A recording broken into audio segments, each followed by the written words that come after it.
Hi, this is the story of finding Tutah.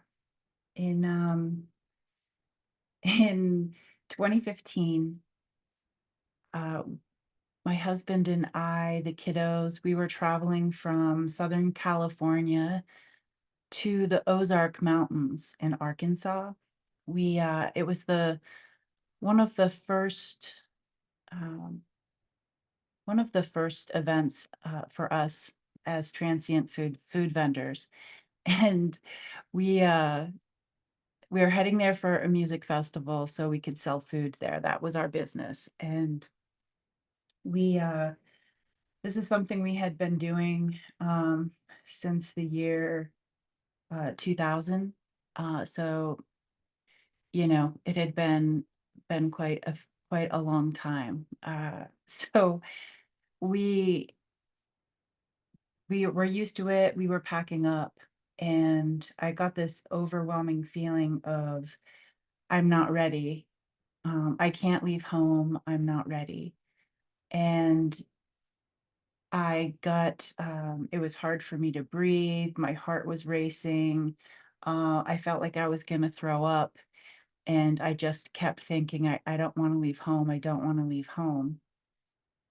And I knew that we were prepared because we do this every year, every season. We're seasonal workers. And so we have lists, we know what we're doing. And I knew that it was an irrational um, thought.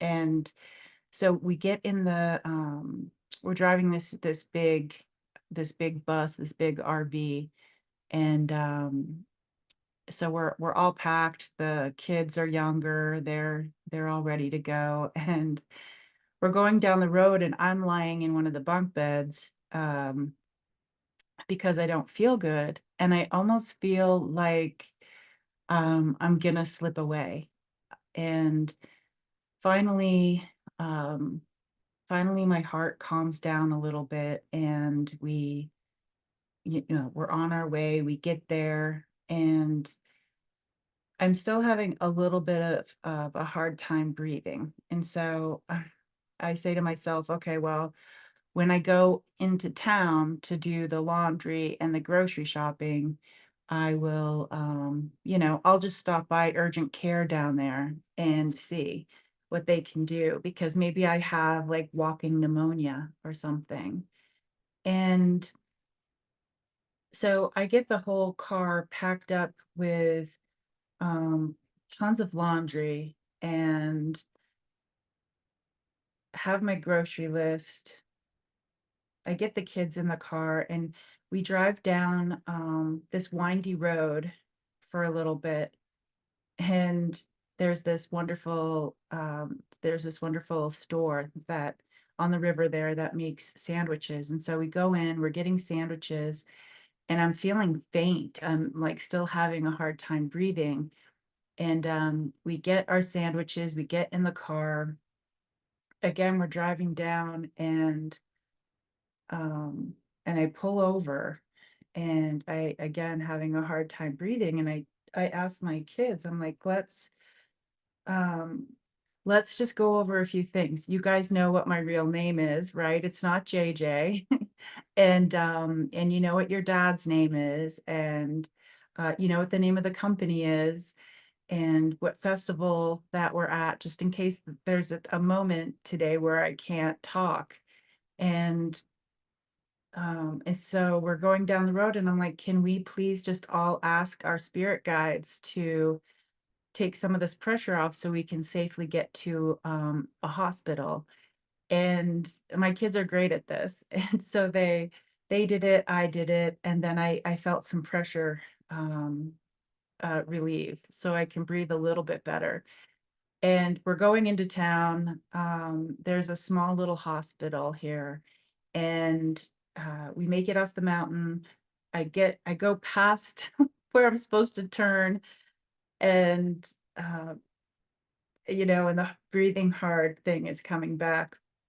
Like the closer I get to this place, I feel like my body knows that I'm about to get some help, and it's okay to like do whatever it's gonna do. And so I turn around, we park, Of course, my kids don't have their shoes on. So I'm like, can you guys please put your shoes on? Let's grab our sandwiches. And I make it into this door and I go up to the counter and I motion that I can't talk, and that I'm having a hard time breathing. And I had there was a pen right there, so I wrote down my husband's name and his telephone number, and the woman said, that's next door. You're looking for next door. And I'm like, I can't breathe. And I go to sit down and she hollers for somebody to come help. And so they get me in a wheelchair. They wheel me in, and the kiddos are there and they're so sweet to my kids, giving them some candy and trying to figure out what was wrong with me. And they said, see, I thought I had like walking pneumonia because I was having a hard time breathing, but they said that I had AFib, like my heart was erratic. And um, and they told me that I needed to go to the bigger hospital and by ambulance because I wasn't well enough to just drive there. So I called I called my husband. He came, got the kiddos. He went and he got bought a charger for my phone because I didn't have that. And so then I went in the ambulance to which it's really interesting because I get car sick. And so here I am laying down in the back of the ambulance and I can see this beautiful view out the back. And um, I guess I'm just comforted that I'm with people who know what to do, and I don't get sick from that. It's just I'm still having like a hard time breathing. And so I get to the bigger hospital and you know, I don't know if it's because of the ambulance ride, like my kids were there. I just started to cry and I couldn't stop crying. And even though I knew I was in good hands, they put me in this really big room at the next hospital. And um, it was big and there's beeping and all of this stuff is happening even before I get there. It's just this huge room. It's not like a typical place you would go, like when you're I don't know what this room was, but it was huge and had all this equipment in it. And so they hooked me up. Um, I did some tests and whatnot, and the whole time I can't stop crying. So I text my one of my mentors' name is Carissa Schumacher.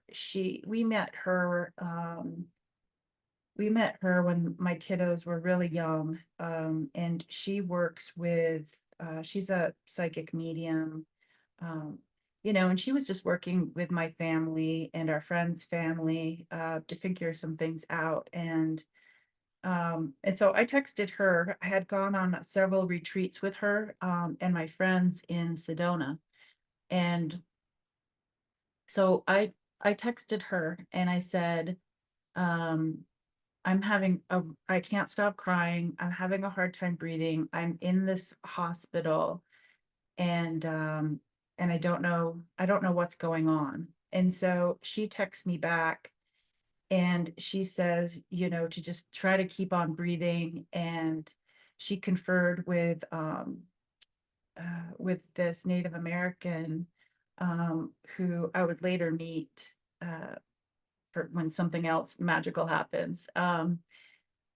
So his name's Ukwala, and she was asking him and trying to figure out what was going on. And she got back to me and she told me it was because of the Trail of Tears and that I had lost my tribe.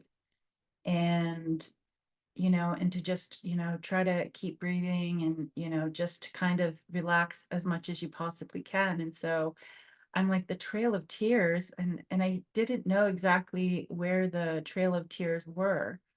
And so I looked it up on my phone, and lo and behold, like I had gone to that smaller hospital and then took the ambulance ride. And where I ended up was a bigger hospital where there was several. Uh, several tribes that came through there. And so I was like, okay. And I sat with that for a little while, kept crying. Um, they put me on some medicine, and because I needed to get, I was like, look, we're on the road. We do this thing for work. Can you give me some medicine that can like help me for like the next couple of months while I'm on the road, and then I can go home and see a cardiologist. And um what happened was I got the medicine, right? And they I left and we went like very close to the hospital to have breakfast. Excuse me. And I was so panicky. Again, I'm like, oh my God, I'm panicking there's like so many people. Like I am so wide open. Um, and I'm used to being like a energetically sensitive person, but this is like I felt so raw and so open that it was too much, the noises and the smells and everything happening at this restaurant. And so I'm like, Chris, I can't do this. I need to go out to my car. So when I was out in my car, I I texted my friend Nicole, who I met Carissa through Nicole. Nicole's my best friend, is my best friend, and she's a psychologist. And so I'm like, hey, can you tell me how to breathe? I'm like, this may sound really stupid, but I need you. I called her. I'm like, I don't know how to breathe. And so she was telling me how to count and how to breathe, and I calmed down some. And then we decided, I called the hospital that we were close to, and I'm like, look, you guys just discharged me. I think I need some medicine for anxiety, because I haven't even left I haven't left this town yet, and I'm having like a panic attack. And so they ended up giving me some medicine to calm me down, and honestly, that probably helped more than the heart medicine, because further down the road, we'd have to keep stopping at different ERs to either like check my heart or get on a different kind of medicine or adjust. So it's like we're going from like ER. So it's like we from the Ozark Mountains, we bounce around. We go to Bonnaroo in Tennessee. Then we go up to Michigan to do another show. And so each place I go, I stop at an ER and try to figure something out. And, retelling the story, it's like, yeah, I should have just had my parents um, meet me and just help me get back to California with my kids and actually stay in one place and see what can be done with my heart. But that's not what I chose to do. And with like food vending, it's just like you almost make the impossible possible, because there's storms and things break down, and we're always like, we got this, we can figure this out. And so that's what we did. And so here we are in the Ozarks, and I'm attracted to these Y sticks. Like I can't not pick up a Y stick. And I don't know why that is. And so that's when I started collecting those types of sticks. And I actually like in my mind's eye saw like some weaving being done. It was like some sort of weaving that you would do between the Y stick. And that had something to do with my experience, like on the Trail of Tears or something. Like I was completely addicted with them. Um, and then during that event, it rained really hard. There was high winds. It was hard for vehicles to get out, and I needed to go ahead in the car that we had towed with the bus. I needed to pack my kiddos up and drive from Arkansas to Tennessee, and into Nashville to meet my parents who were flying in. They always they watch my dog, they watch my kids while we're at the bigger event there called Bonnaroo. And what we did was I was just like, Chris, this is gonna be messy. I think I'm gonna leave early, which we did. We got in the car, still, still having issues with like calming myself down and whatnot. But the kids and I get in, we get ahead of the next storm, which is lovely. And I'm still like having a hard time breathing at this one moment. So I pulled over to this beautiful rest area and I just hung out with a tree. I hung out with a tree that calmed me down. It was almost like I was like hanging on to trees all the way through there to make it. And dropped my kids off, figured all of that out. Every time we drive to Bonnaroo, there's always some crazy storm, um, like tornado watches or whatever it's called. And I always get hurricanes and tornadoes mixed up in my mind, but there's always something, and it's like you want to go grocery shopping as fast as you possibly can because the power is going to go out and you're stuck in Walmart. But yeah, anyway, so I get some stuff done. I get stuck. I can't get on site right away, but eventually I do. And I had brought with me this apophyllite. Let me see where it is. I haven't unpacked my office yet. I just moved into a bigger room in my house, but this beautiful green apophyllite. And this thing saved me. I would like lay in the bottom bunk and I would just have the apophyllite on my chest. So between that and for some reason, like in the blender, I would do like, I think it was red raspberries, blueberries, and spinach and water, maybe a little mint. Like that got me through. We stopped at some health food stores and I was like, what's good for the heart? And got lots of supplements to help me and support my body. And yeah, we made it. We made it through that whole season. I came home and worked with a cardiologist and whatnot. And so then that brings me to um, December of that year of 2015. And we I convinced my husband spirit stuff isn't his thing. Like he won't go out of his way to go to a retreat. He loves being outdoors and doing sports and like surfing and kayaking and rock climbing and stuff. So the way I approach it was, hey, you know how I support you and like everything that you do? Like I'm just a really good support person. And he's like, yeah. And I'm like, well, there's this really cool retreat with Carissa coming up and in Sedona. And um, it just so happens that it's on the 16th of December and um and we had been married, we got married on December 6th and it was going to be our 10th anniversary. So the 16th was like special. And Carissa always names what kind of journey retreat this is going to be. And it turned out to be twin flames, which she had told us that Chris and I were twin flames earlier when we first met her. And so he agrees to come. And we're in this beautiful place called, well, it has several names, but for us, it was called Shaman's Cave in kind of on the outskirts of Sedona. And it's one of my favorite places to go. It's this beautiful cave that's not easy to get to. It's wide open with this huge opening, and then over here there's like a circle window. It's just like the most beautiful. It's not like you're in a dark cave at all. It's just this beautiful little hideaway. And so I'm there, and I always get really amazing visions and information there. And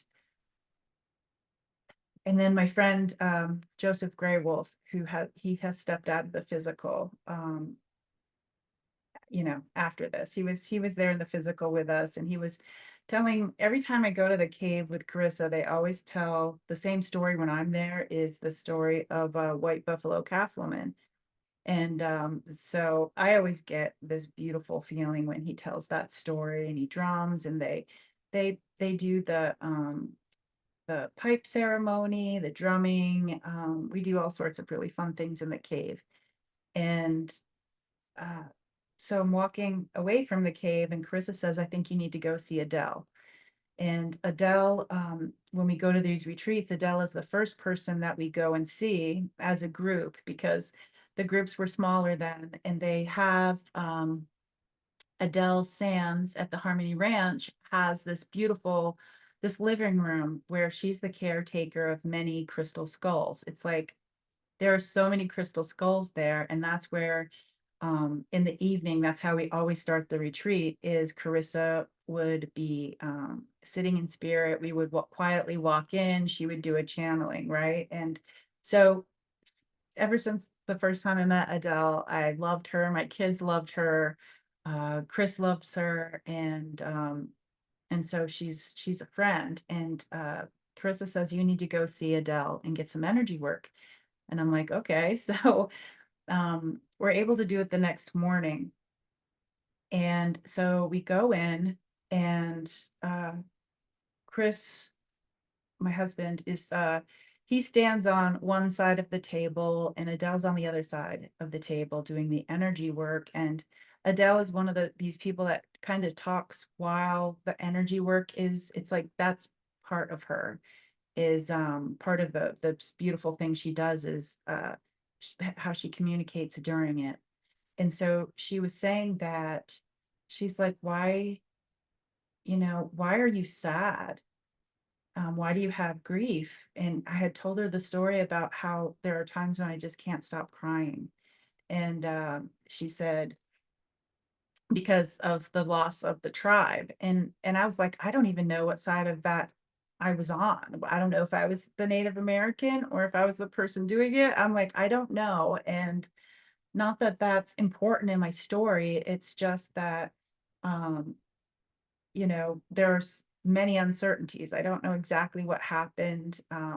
And so she's like, why are you crying? Because I was crying on the table. And she's like, JJ, um, the people that you feel like you left behind, and you feel like shame and guilt, they are here in this room right now, and they are so happy for you.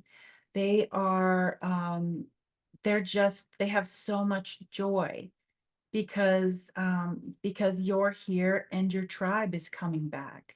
They are all coming back.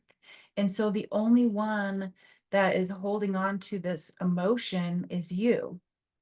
They don't hold on to, why was I abandoned? Because I feel like I was like, you guys go ahead and I'll catch up. And knowing that I wasn't going to catch up. And um, yeah. So she's doing this energy work. She starts down at my feet, and she's doing whatever Adele does, and talking. And she gets to my heart, and she's like, you're the only one holding on to this. Out of all of the people that were involved, you're the only one holding on to this. And you need to let it go. And I was crying and crying. And finally, I was just like, I took a deep breath in and I released it, something from a past life. And that's when my was lying on the table, and all of a sudden my like chest goes up, and my husband like puts his hands on me so I don't fall off the table, and Adele puts her hands on, and this song in a different language comes out, and it's beautiful. It is like beautiful. It's coming out. I have no way to control it. I'm just like, what the hell is happening here? And I look, I put my hand on my husband's lower back, and I put my hand on Adele's lower back as I'm speaking and singing in a different language. And they're both crying. I had never seen my husband cry. And so he's crying, she's crying, and I have this weird language coming out of me. So from that moment on, what is that? December 2015. It might have been like if the thing started on the 16th, this might have been like the 17th. And so all that night, I'm like playing around with this language, and I'm just like, I don't know what this is. And at the Airbnb, I made my husband go sleep in a different room because I'm like, I'm not going to be able to sleep. And so I'm like blah, blah, blah, blah, blah, blah, all night long playing with it. And the next morning it was still around, and I was like, I don't know how long this is gonna stay. And so, I'm just gonna have to like dance with it and see what happens. And yeah, so I actually, when we went home from Sedona, I actually had this really amazing group of spiritual community who they taught me Reiki. They also told me how to do this thing called Shinrai healing that they had come up with, where one person does the psychic readings and the other person does the Reiki on a client. So I really had this group of people where we had grown together spiritually, laughed and cried together. And so when I went home, I had this really great group of people to tell me what they were feeling, how they were feeling when this language came through. And we found that it had healing properties when used. So that's what I did. I practiced and I did all of that. And so the things that I learned was when we came home, it also came with sign language too. And so my husband and I tried to do this deep dive into it. Sounded in the beginning it sounded more Native American, and then it started to change. It was more like sometimes it was Asian, sometimes it didn't sound like a spoken language. Maybe it was like just um toning, or different pitches and frequencies. And so it changed. And so we did this deep dive trying to figure out like what language was this, like what Native American language is this, and the looking for sign language videos and whatnot. And I came to the conclusion that I didn't want anything to water down my experience or influence me. This is something that emerged, um, and if I did happen to find the needle in the haystack and find out what this was, or ask other psychics what it was, then it's almost like, one, if it had been like a language that was somebody knew about here and now, that um, it might have gotten diluted throughout the ages. And so I just really wanted this experience to be authentic, and not be influenced by others. And so I just had to be like, I don't know and I don't need to know, which is one of my favorite things that Dr.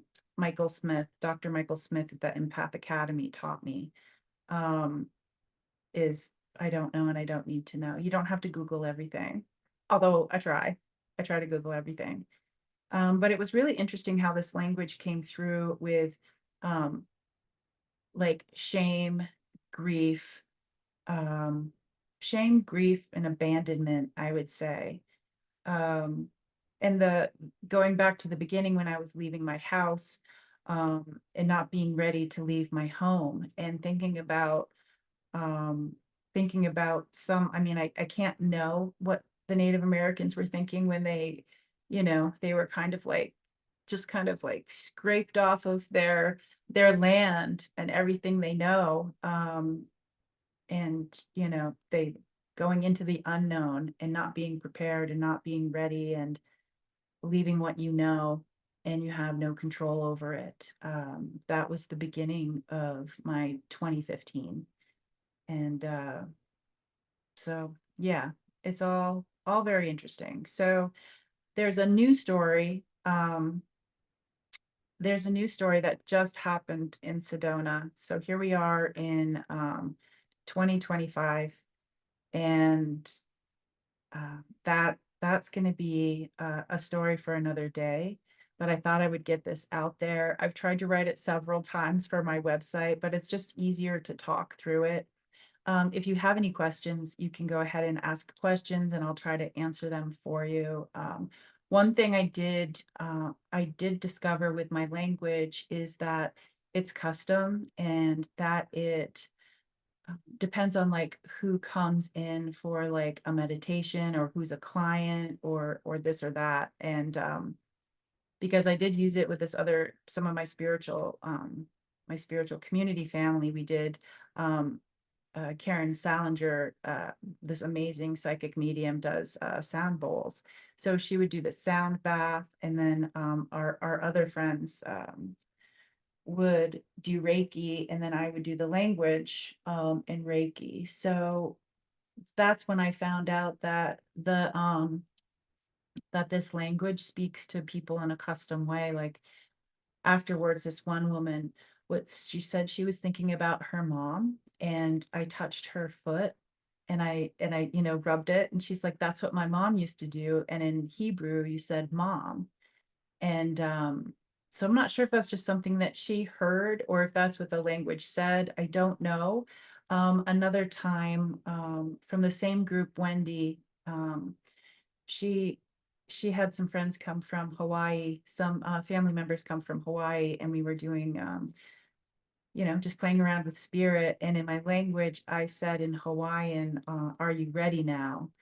And so I thought that was cool. So a lot of times people will get visions. A lot of times I'll get visions when I'm speaking it. Sometimes I'll get nothing and think like, oh, I just worked on this person who trusted me with their spiritual, um, you know, moment here in this session, and I didn't get anything. And then they got it all. They got the whole story. It wasn't for me to know. But so that's the story of finding Tutah, having it emerge and playing with it, just being really playful. And that's what I recommend with people who have what they call a light language, soul language, heart language. Long story short, with my heart, I ended up getting cryoablation. um, we went through lots of testing, lots of different medicine, and that worked for me. And I haven't had, I haven't had any. I'll get palpitations now and then, but no, it's all settled, all gone. So look for the second story. It's called Sedona Secret, and it's been.